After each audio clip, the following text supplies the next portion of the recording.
Praise lord. దేవుని స్తోత్రం. ఉదయకాల ప్రార్థన. పరిశుద్ధుడా నీకే స్తుతి నాయన.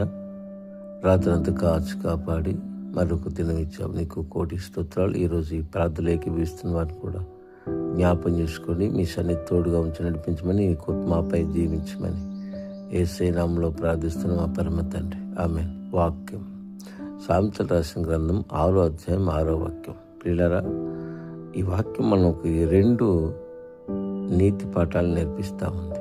ఒకటి సోమరితనం, రెండోది ప్రవర్తన. సోమరితనం చాలా ప్రమాదకరమైంది. అది మన జీవితంలోకి కరువుని, కష్టాన్ని, నష్టాన్ని తీసుకొస్తుంది. క్రమశిక్షణ చాలా ఉత్తమమైంది. క్రమశిక్షణ సీమలను చూసి నేర్చుకోమంటున్నాడు.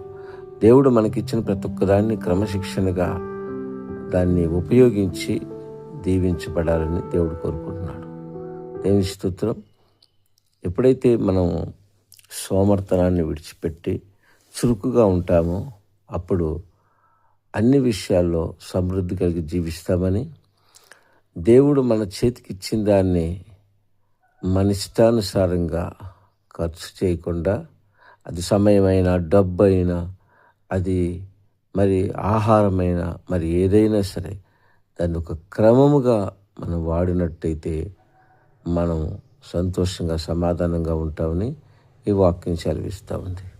ప్రియులారా, ఇంతవరకు మీరు సోమరిగా ఉన్నారా? మీ ఇష్టానుసారంగా మీ చేతికి వచ్చిన దాన్ని ప్రతి ఒక్కటి మీరు ఖర్చు చేసి నష్టపోతున్నారా? అది అంత మాత్రం జరగకూడదు. ఈ రోజు నుంచి మీరు చురుగ్గా ఉండండి. అంతేకాదు, క్రమశిక్షణ కలిగి జీవించి అన్ని విషయాల్లో దీవించబడి దేవుని స్తుతించండి. ఆమెన్.